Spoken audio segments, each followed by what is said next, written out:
Derrick Wheeler-Smith. Welcome back to the Morning Update Show. First time as director now. Yes, first time as director of the Office for Civil Rights. I, of course, was here when I worked with the county, but excited to be here with y'all this morning. All right, good stuff. So just to preface everything for everybody, this is the director for the Office of Civil Rights, and man, these guys do a lot, and we got a lot of questions for this guy as well. But one thing I do know for sure is, one, I know that when available, if we call you, you always come back, right? Absolutely. All right. So the main reason, although I do want to ask you one or two questions about participatory budgeting, because that's what's coming out now. The main reason I want to talk to you today, though, is you're in a real unique position there in the city. You're probably one of the most unique positions, considering your professional journey here and what's going on. You were the head of Zero Youth Detention over there at Public Health Seattle King County. Main focus, one of the main focus, disrupting gun violence amongst other things in our county. And now you're in civil rights. But even though you're in civil rights, you're a brain trust kind of what you've learned and experienced. Tell us what's going on with you. I'm talking too much. No, it's all good. I think you're framing it appropriately. There was a lot of work that we did within Zero Youth Detention, and while the focus obviously is on eliminating, this what's been known as, and I kind of hate the language, right? Because I think we frame so much from a deficit lens, but the school to prison pipeline, right? How do we interrupt this demand that this system places for bodies? And that typically is Black and brown bodies. So one of the things that consistently kept showing up when we were looking at the amount of young people that were locked up over on East Alder was this connection to violence. And so it felt like the elephant in the room was we weren't having a conversation about how we have a cultural addiction to addressing violence through prison, right? And not really looking at some of the root causes and challenges.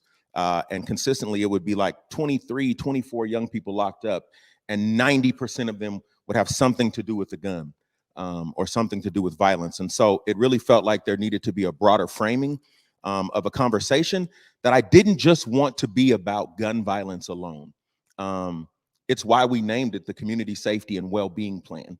That was very intentional because too often in our community, and when I say our community, I'm speaking as a Black man, and when I think about our community, too often I think we are, there's oftentimes this framing that happens from a deficit lens. And so it's typically we're defined by our worst threat, if you will. And by being defined by our worst threat, it creates this, what I would call denigration for dollars. Right. And so that denigration for dollars means that there's resources that are attached. And too often it's through this deficit frame, which then causes our community, because of the way these RFPs and things are written, to write ourselves in the public consciousness, right, as inferior, as incapable, and all of these other things. And so it's this vicious cycle, right, that we can't seem to break out of. And part of it is because the things that we interrupt or that we want to take down or that we're antithetical to are not as powerful as us thinking about what are the things that we have to create that actually heal us. Wow. Hey, so one, amen. Two, let me tell you, is I had an interesting conversation yesterday, actually with some people from the county, very well intending, and they were like, man, well, what can we do better? I said, stop funding mediocrity. You know what I'm saying? I said, there's so much money that goes into mediocrity. Where's the money in that, to hold us to a higher standard, to investing in our greatness and to investing in everything else? You know what I'm saying? And you're right. All these dollars are attached to the worst possible outcome, the worst possible situation and everything else. And then you find, like, man, we're braving a storm over here. And I mean, thanks to our supporters and people who support Converge, because we'd be somebody who would fall victim to mission creep as well. Like, our number one thing is uplifting, Black business, Black stories, Black, very positive, whatever, right? But there's a lot of money if we took our cameras and showed on screen what's the worst in our community. You get what I'm saying? I do. And that is part of the cycle that has to be broken. And, for a long time, I think it felt like, the most important thing in reference to social change was, having strong racial equity plans and coalition building and power building. And I'm not knocking all those things. I think those things are important. But I think what I've come to discover is that the most important thing is really, what are the systems and things that we have in place that help us to heal? right? To heal from racism, to heal from sexism, to heal from poverty.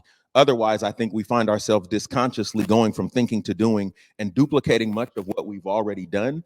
And for us, oftentimes we're constantly in a state of struggle and fight. And so the focus is always on right? It's anti-racism. And so we're very clear about what it is that we disagree with. My question is, what are we building? What are we creating that heals us? And so that whole regional community safety and well-being plan, it was not about just getting rid of gun violence. It was about how are we building and creating a community of peace, right? And a place of peace and wholeness and wellness for our kids. Right. And actually because we put that ZYD commercial together, and the ZYD commercial said, how can we build better communities? How can we build, you know what I'm saying? And so that's why when you're saying that language, this one thing, ladies and gentlemen, with Derrick Wheeler-Smith is it's refreshing to your ears, because we're so used to things in our community being framed in their vernacular. And every time Derrick's around, you know what I'm saying? It's the remix, it's the reframe of it. And it's much appreciated, brother. And I'm glad that somebody like you with your perspective is out there on the front line of it, man. Now, when Beloved was which is in motion now, and I think they got an activation tomorrow and Friday and some other stuff happening. What drew you in to the Beloved campaign?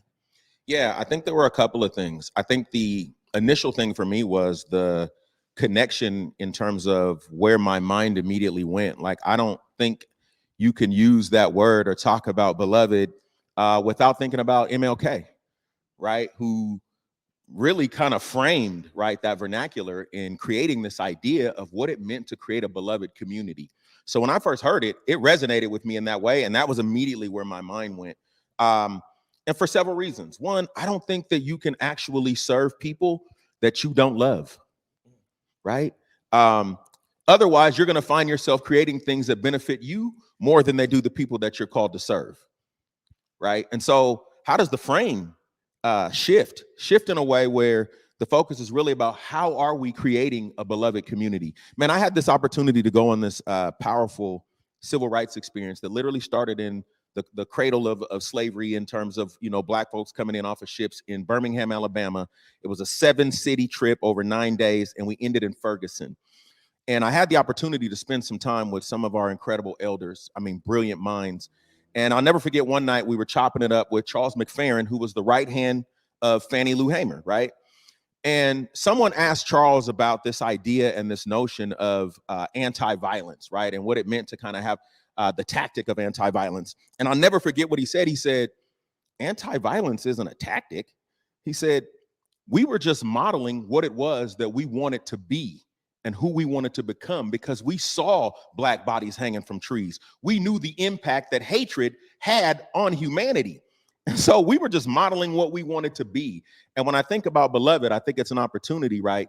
One, to educate, because I think there's a lot of misinformation out there. I talked about how there's this framing that I think creates this pathological lens that has us in this vicious cycle that we have to break out of. But I think it's about this way of being, that says, what does it mean to create a beloved community? And so what resonated for me was, it was about a framing that I think moved us out of this deficit thinking, where it becomes about disparity for dollars, right? And into a different envisioning of what's possible. What are the ennobling possibilities? What are the things that we can create that actually heal us?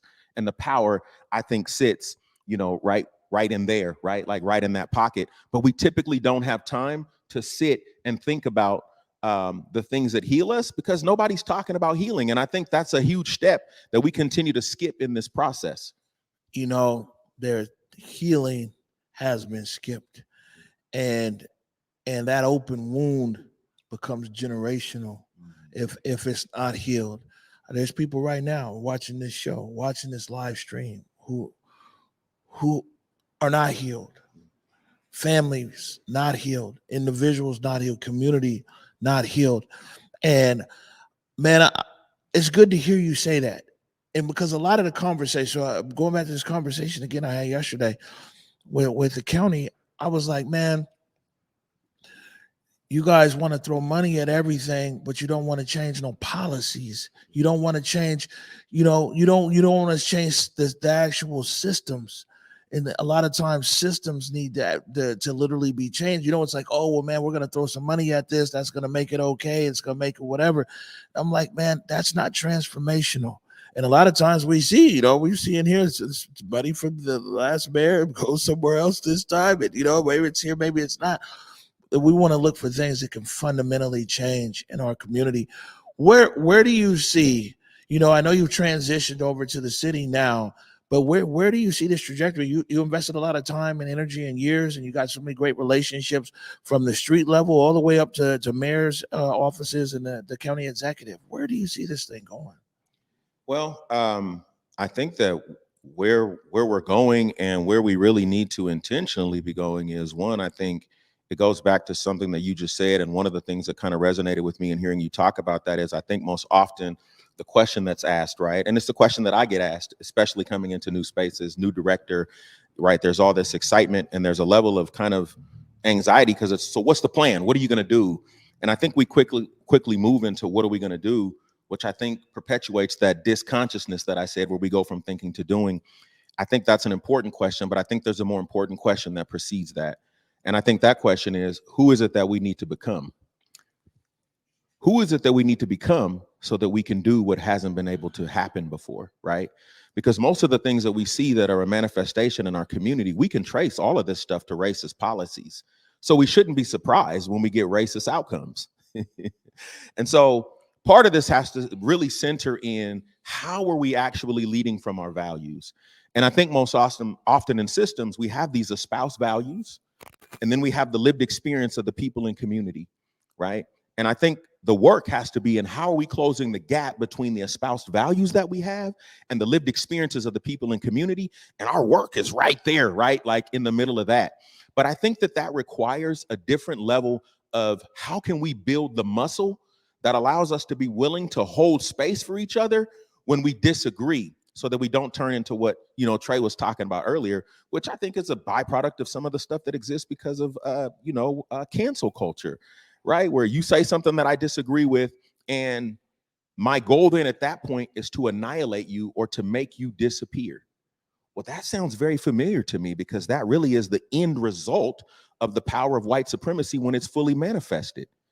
It's to annihilate you so that you no longer exist. So if we don't heal, then we begin to leverage the same tactics of the oppressor, right? And we can't talk about transformation within our communities without being willing to be transformed. So how do we hold space with each other long enough so that you and I can walk in community and in relationship? And just by virtue of our commitment to doing that, we're experiencing transformation. And in the process of experiencing transformation, we then can move to begin to transform and to heal our communities. Otherwise, to your point, I think we're going to pass on a legacy of continued trauma, right? How do we pass on a legacy, man, of healing to the next generation that isn't grappling with some of the same things? And I think that requires us to have a vision of healing, and recognizing that we might not get to a point where you and I get to experience it, or maybe even the next generation. It makes me think about folks over in Europe, man, building those beautiful cathedrals that it took 250 years to make. How many generations of people built something that they knew they would never have the opportunity themselves to experience, but it was about the next generation? But we're so selfish that it's really about, what's going to set me up for my next promotion, what's going to set me up to give me access to power, right? It becomes about all of these things that I think are deeply connected and tied to what I call the seduction of whiteness, right? And I'm not talking about a property of skin. I'm talking more about a system that implements its ways of thinking and being in both implicit and explicit ways, right? So how do we move away from some of these things historically that have harmed us? And our focus isn't so much on anti and what we're against, but it's on, what are we building and what are we creating, and where's the legacy in that in terms of what we're passing to the next generation? Man, Derrick, I'll say this, bro, that we're going to leave this here, because we're going to follow up on this other stuff another time. This message in this space right now is important. You know what I'm saying? And it's important that people grasp like what you're talking about here. And I want to tell you that We appreciate your work. We appreciate that you've been consistent in community. Irregardless, you show up.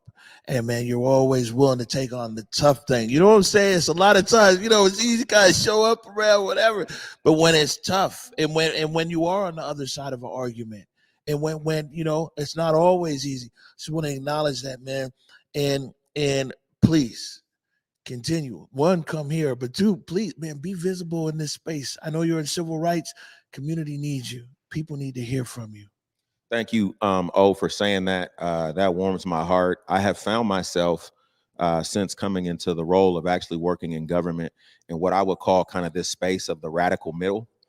And I call it the radical middle because anytime you are disrupting and interrupting systemic oppression and you're working inside of the system, I'm not system enough for the system, right? Like there are people that aren't always happy, right, to see me or to have conversations or to engage. Even though I'm committed to engaging in ways that ensures that we continue to come back to the table, right, to work through things. But then there's a level of skepticism, right, from the community, because I think what we've watched and witnessed over time has been the loss of what I would call some of our, brilliant minds, brilliant leaders, people from community who then go and work in the system. And then over time, maybe they start advocating more for the system than they do for the community that they're called to serve. They get institutionalized, right? And so I think my commitment is to stay grounded and to keep a level of proximity. I don't think you can understand things from a distance. And so I have to stay grounded. I have to stay rooted. I have to stay accountable. And those are the things that are important to me, and it matters to me. I think one thing for sure, and we're gonna put you in the hot seat next time you're here, because this participatory budgeting, that's what we're supposed to do, is follow up on everything. We want to know where that's going. But one thing I know for sure is that, man, you're here to serve our community because I know you love our community, and you said you can't serve people that you don't love. Thank you for joining me this morning. Absolutely. Thanks for having me.